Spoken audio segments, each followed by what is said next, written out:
I pray the Lord for forgiveness. Not trying to be another black statistic. I'm feeling like I'm on the coppers hit list. This shit looking sadistic. They're trying to hold me down for my mission, but I just bring the heat like a kitchen. That's word to Berkeley Street. Through God's hand, hope to use them right to fix it. Put the broken back together like some stitches. I'm knocking at the door of the enemy. They screaming out, who is this? I say it's Young Twos and we about to talk some business. They stutter when they speak. What up, everybody? It's your boy Bacardisensei with GEEKED, and on this episode, I have the man that started it all from a Facebook post, and now we are press at conventions. We interviewing celebrities. We putting together documentaries.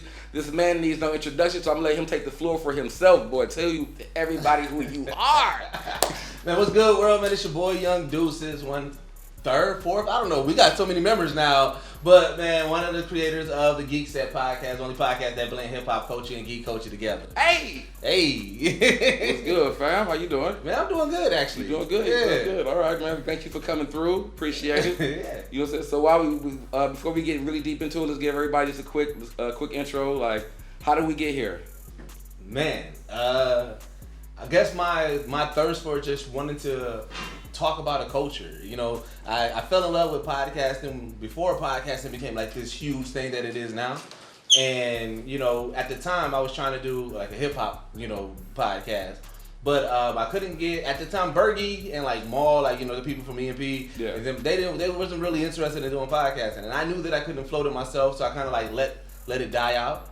But then it never stopped. I still wanted to do it. I wanted to hop in it. So then I was like, all right. And then that's when everything was going crazy. So I'm like, well, what else can I bring? What aspect? And I was like, well, I really love this geek culture. I was diving into a lot of anime at that time. Marvel was going crazy. So I was like, and you know, at that time I was watching all the Easter egg videos and stuff like that. Yeah. So I'm like, yo, this type of thing I really love. And at the time, Black Panther was just about to come out. And so I'm listening to all these podcasts talking about it, hip hop podcasts and geek podcasts talking about Black Panther, but nobody was highlighting the fact that Run the Jewels was on that first commercial. Right. Because to me that was crazy that like Run the Jewels for Disney, Marvel, that's the music that you heard on the first black superhero movie. Yeah, that's dope. That was dope. And I said, that's the niche right there. That nobody is talking about that angle, and I said, I know that me and my peoples will talk about that angle. And that's kind of what led to the birth of that. And then we had the Facebook post, and yeah. Now we here. Yeah. Now we here. You know what I'm saying? Well, okay. I guess I'll ask you now, Lynn. So, before we doing the podcast and everything, what were you doing actually, like in employment and everything before jumping into podcasting? I was working at a call center, man. It was regular degular. Working at a call center, G. Okay. I mean, so then what made you make the big splash? What made you decide to, like, you know, this was going to be like the thing that you really wanted to do as far as podcasting and just kind of jumping in like head first of what we're doing with Geekset now? I think it was the reaction that we was getting from people, right? Because when we first got into it, the whole main thing and the idea that we had was we just want to show that black people talk about this stuff, right? So we was just in it. It wasn't really about amplifying or shedding light or doing anything. We was just in it, right? But we would have these constant conversations with people, and that's what they would tell us. They was like, yo, you know, I want to join in. Y'all guys make me feel safe about it. And then when we did that first live, and we had, like, it was that blend of people who don't know anything about this culture. Oh, yeah, our live event. Yeah, our live event, and then people that was, like, really deep into this culture, and just seeing how we curated that space, a safe space where somebody can get up there and ask, like, all right, man, I don't know nothing about anime. Yeah, like, so, like, you know, like, who, like, when you talk about this, or, like, they start talking about, like, what's the Super Saiyan? Like, even the smallest things. But it was like, they felt comfortable to ask that in our space. Right. And the people who knew about it, they was excited to educate. It wasn't like, oh, get this nigga out of here. It was more like, yo, all right, let me put you on. And then even at the end, it was like people just, that conversation, people putting people on and stuff like that. Remember? Yeah. That was new to me. I never had a space like that. So seeing that, I was like, yo, this is crazy. Yeah, and that was a like, dope space. That was a dope space that we had. Yeah. Being able to combine that. I think that was like that's like the soul of what Geekset pretty much is. So yeah. I think that was. So now, I mean, now you're in it. We've been running Geekset. I mean, we're on 6 years now. 6 years, you know what I'm saying? So, and from your point of view, like, what do you think has been some of the hurdles that you think that you've ran into trying to keep us going? How do I want to say this? Like, just seeing reaping the benefits of our hard work, right? And trying to see that, because there's oftentimes that I realize like the numbers aren't everything. But we come from a space where numbers mean everything. Like, it's kind of weird, right? So it's like every times where we do something amazing and I'm seeing it, I'm like, man, like this is dope. But the numbers are not matching. But when we're talking to people or the people that are seeing on the outside looking in, they're telling us how big this is, how much this meant. And so it's like, it's trying to understand that, like, you know what I'm saying? Like, like not getting caught up in those numbers. But it's also, you know, we're homegrown. We haven't really done much. Well, I take it back, we have. But it was like, we're homegrown to the point where our base operation is still in Milwaukee, Wisconsin. Right. Is where that's where a lot of things happen. That's where our 9 to 5 basically essentially of doing Geekset is at. So there's a lot of opportunities where it's like, dang, if we was there, that probably would have came a little bit easier. Oh, like in another location. Yeah, and stuff like that. So it's just a lot of the growing pains of being an indie, because we're pretty much an independent company. Right. All right. Well, I mean, in the same realm of your hurdles, I actually do want to talk about something a little personal, because that happened earlier this year. Yeah. I mean, like you said, before doing this, you were in the call center and everything like that. But you know, toward the beginning of this year, you had to take that leap, and you know, you pretty much was out of the call center, out of the 9 to 5 work life altogether. You know what I'm saying? So I feel like that was a really large hurdle. That was a big, you had to really kind of overcome. Like, how does that go for you? Man, the first 2.5, 3 weeks was the scariest times of my life. I believe it. Because like I mean, as people who know me know, I kind of live in this positivity bubble, you know, and I have a positive outlook at life. But one of my biggest fears always, and it had always been, is that I'm not going to be able to provide for my family.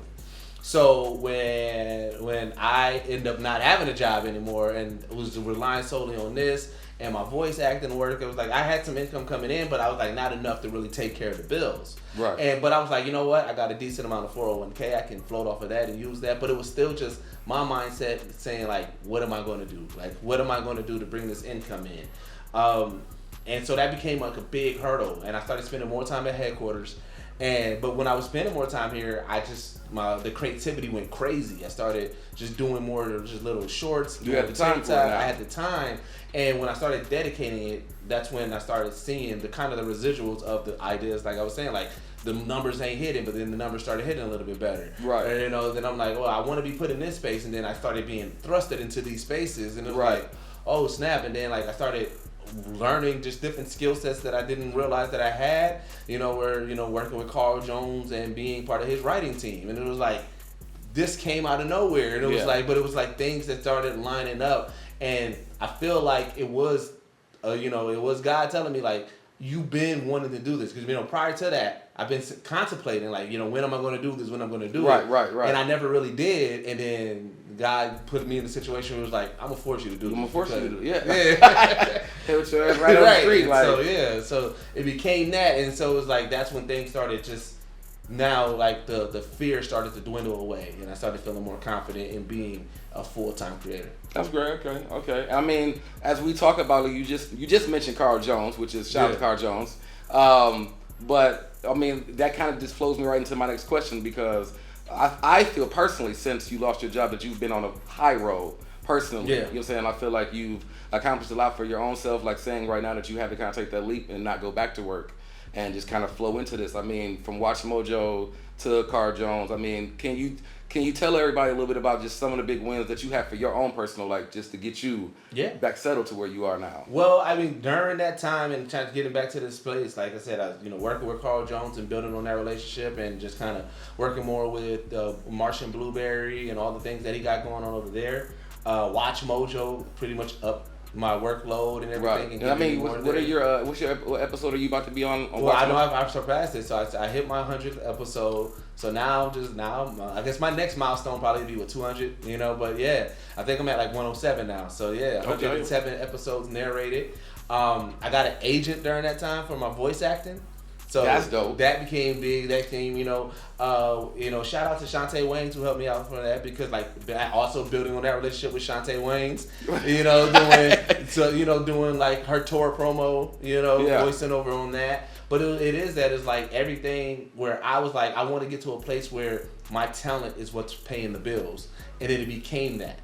It became like, became majority of my income is coming from me using my voice, podcasting, voice acting, narrations, and everything like that. And it's like, wow, like that's definitely dope. It just, you got to keep using your voice coming from, the musical background and everything like that. And which, like I said, which led me to a question I was going to ask, because I was going to ask that, like, do you feel from your past experiences, stuff that you've done, that benefits you now? Like, do you think that benefits you now and how you're in your successes of what we're doing with Geekset? It 100% does, because even when I had my meeting with my agent, when I first was like going on to bring him on, he had this onboarding meeting to kind of just get a feel of who I am.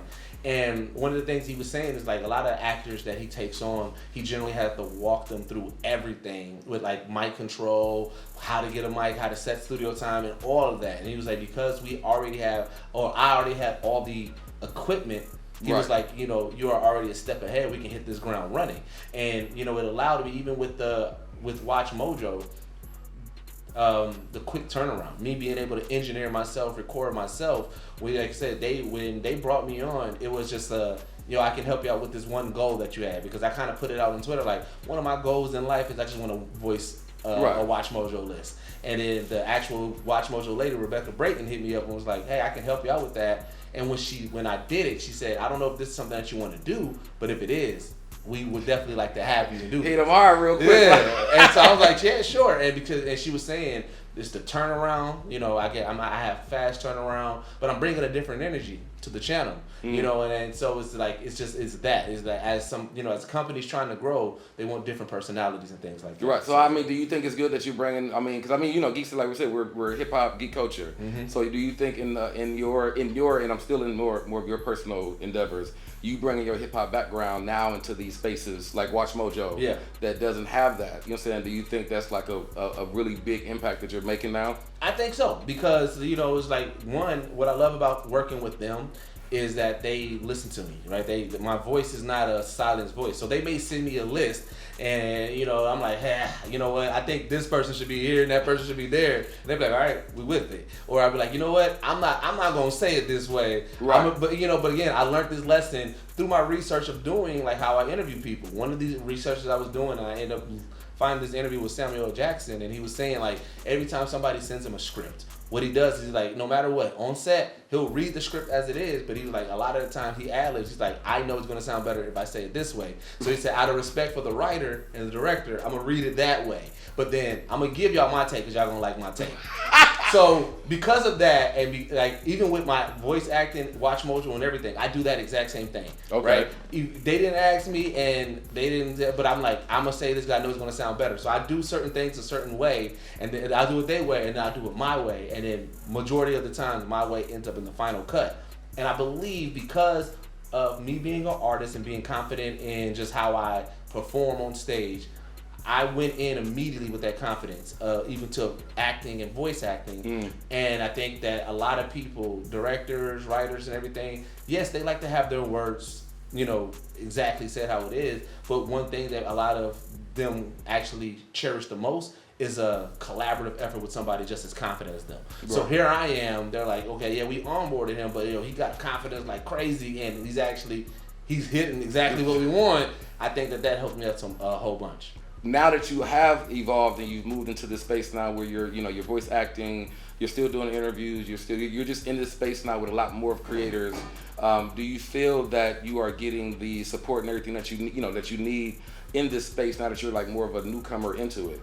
Yeah, it's kind of like two folds. I feel like I'm getting the support, but I'm also seeing the ugly truth of a lot of things, right? Okay. Because it's like, I'm getting the support. People really want to jump into the space. And as we talk countless times, I love that the culture trust in us to be the voice for certain things, or to be the ones that have to launch a platform for certain things. So it's like I am seeing that, and I'm loving that, because it's like that's exactly, as long as the culture loves it, right? But then you're seeing people who they're 1 foot in, 1 foot out, who want to help. Right. So yeah, as you're seeing with a lot of people with the 1 foot in, 1 foot out, you're seeing there's a lot of broken promises. Mm-hmm. There's a lot of not a lot of, oh yeah, we gonna work, but then it's not really we gonna work. Right. It's like what's going on? So it's like I'm seeing back and forth, but it only solidifies, and it's like I got this little nagging voice in my head, like, stop trying to be a part of so much stuff. you guys are actually the ones that are going to be putting something together that's big, right? Right. Because, you know, I'm a collaborative person. So it's like, I see things and I'm like, how can we fit in it? Right, yeah. And instead of creating it, and everything, no matter what, always comes back to somebody. This voice in my head saying, "Nah, y'all can fit in there, yes, but no, y'all mission is this." Yeah. And so it's like really the show and tell. Yeah. Like, we gotta show everybody. Yeah. So in this space, and you know, like I said, as you keep going and you're supported now, and you're in this space, like what inspires you, or who inspires you to constantly kind of keep pushing and trying new things and trying to just keep going forward with new ideas? So it's really the team. The team is one of the biggest inspirations that I have. But it is that, because throughout our conversations and the ideas that we have, it like, I feel like once we found out exactly who we were and what our mission was, the creativity came, right? So it's now, you know, when you telling me something, or Didge, or King, or, you know, Jake, or, you know, Trip, like, you know, even Yace, shout out to Yace, you know what I'm saying? Yeah, but like, shout out to Yace. you know, every time I'm hearing the ideas, my main focus is, how do we make this happen, right? Right. So it's like, and because I'm like, I see the bigger purpose of it, right? This fits this fits that, and it's going to make sense on what we're doing with still blending hip hop culture and geek culture. And then again, the culture itself, because their trust in us came from the conversations that we had about this is needed, right? We know that there's certain aspects of this culture that's needed, and because this culture is so still brand new and still, you know, in its infancy, I'm like, I want us to help that. I don't want anybody to come in and poach on it and do it the wrong way. Right. And I feel like the culture, they see that in us and like, okay, well, we know that y'all are going to do that. And I think because, you know, no matter what, we may have hot takes on like this comic book or whatever like that, but a lot of those polarizing conversations, we are very neutral on it. And that wasn't something that we all talked about. It kind of just naturally, our personalities were like, you know what, like, why is that the focus? You know, like, we want this to be the focus. So that inspiration comes from that. I see what other people did in other cultures, and I'm like, yeah, we can do that for blurred culture. And so now I'm like, yeah, I want to elevate that. And then the people that we meet outside of just the culture itself, we're meeting so many people that have so much dope things that they're doing, so many things that we are fans of. And, you know, I often think about, like, even during my music time, when that was my sole focus on doing music, there be moments that I create or that I did, and I'm like, man, it would have been dope if somebody did this for me for this. It would have been dope if, like, when I did this, the reaction was this. And so I became the change that I want. I said, you know what? I know what I would want, that little bit of extraness that I would want. And I said, I want to give that to people.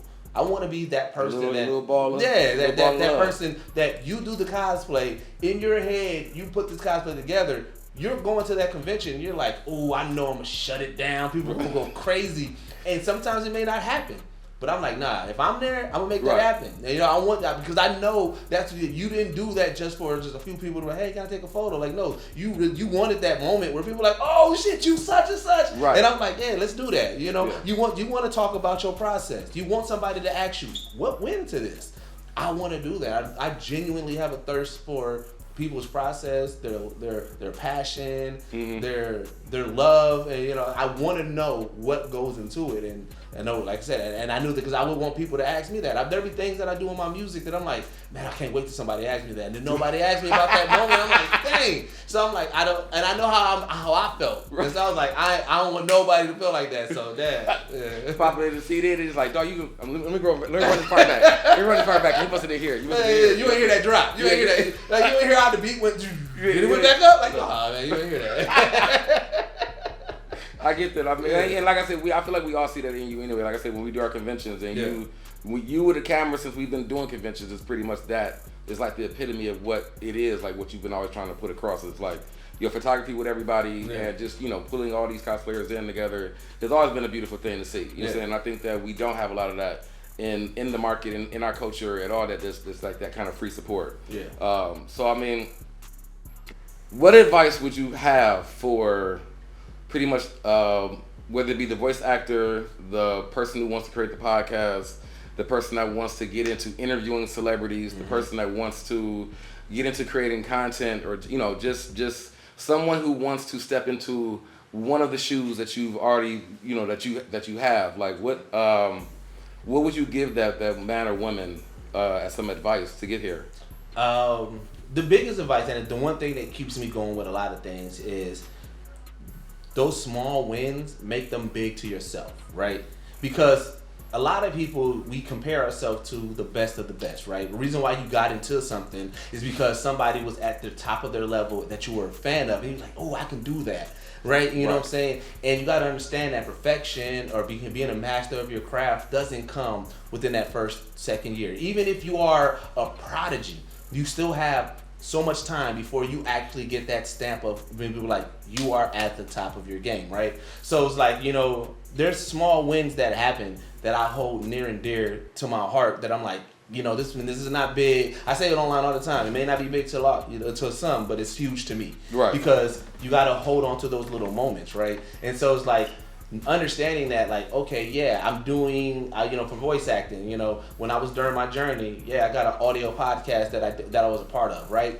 For me, I was like, man, this is an audio podcast, a scripted one, I get to act, and it may got 50 views or whatever. There's 50 people that heard me get into a character. I take that as a win, you know. For me, like I said, when we do certain things, oh, this blog covered us, man, whoever that blog audience, they never heard about Geekset. Right. They know who we are right now. You know what I'm saying? Even with the, you know, with Watch Mojo, I'm like, man, you know, that first few, there was a couple of hiccups, you know what I'm saying, in pronunciation. A couple of people in the crowd didn't like me, but I'm like, man, you know what? There's 5 people that may be shouting loud that, oh, I hate this guy, this new narrator. But this video got 47,000 views. So 5 out of 47,000, that's not a bad average. That's you know what I'm saying? So I'm taking those small wins and not letting those detractors get me down or stray me off the path. So it's like, no matter what journey, like I said, you're getting into interviewing, knowing that, like, yeah, you may interview somebody that you feel is super dope, right? And that may get 100, 200 views, but the residuals on how things can happen if you stay consistent, if you continue to go at it, that's somebody that may reach back out. I mean, my whole situation with Carl Jones was I interviewed him just to be on one-on-one with Deuces. Right. He liked and respected what we were doing as a team, reached back out to bring me into the fold. So it's like, you know, so understanding, like, yes, certain things may not have the output that you see. You may be watching this person who interviews people and like, oh, they get 1 million views. I know with this person, I'm gonna get 1 million views. That's not gonna be the case all the time. And if it's not the case, how do you react to that? Right. If you let that get you down and you let that, you know, throw you off, and then yeah, you're not gonna be able to continue. But if you take that win for what it is and continue to grow and continue to grow and continue to grow, even those old ones come back and it's like, oh yeah, man, that was a dope moment. And now you have moments where you can kind of like look back and track things back, like, oh yeah, I remember that first time I interviewed you there, and it's like, oh yeah, we did that, and you see them in person, and now it's like, yo, let's go grab a drink, and now you kicking it with somebody that you were a fan of, right, out of the blue, off of just because you wanted to create some dope content. So it's like, take those small wins and make them huge to yourself. That was good. I liked that. Yeah. I liked that a lot. That was really great. Snap. All right, man. Well, again, thank you for stepping in. Let me interview. Let me talk to you. Yeah, I appreciate the moment. This is Bacardisensei with Geeked. Young Deuces, do you want to tell everybody where to see you at? Man, listen here. Follow me everywhere, young_Deuces. I'm going to be starting doing way more stuff with my voice acting and showing that journey more. So I definitely want to show people that my whole idea, and I was having a conversation with somebody about this, so this will be real quick, but I was saying my whole idea for my journey, because of how I got into it, it kind of was like a stumble into it. Right. And I want to show people that the highs and the lows, you know, even with my Watch Mojo list, I be struggling sometimes on the basic words, but it is that sometimes those basic words throw you off and you don't realize it. And I want people to see that, because some people think you have to be perfect in every aspect. And it's like, no, you just got to have a good team with you. You got to be able to understand, like, okay, I may not be able to get it on this first take, but let me just continue to work on it. And you can see how that goes and continues to go. So, like, young_Deuces everywhere. Follow me everywhere. And then, of course, Geekset Podcast. Of course, Geekset Podcast. Yeah. All right, we are out of here. I'll catch you guys later in the next episode. Like some stitches, I'm knocking at the door of the enemy. They screaming out, who is this? I say it's Young Deuces and we about to talk some business. They stutter when they speak. I gotta move.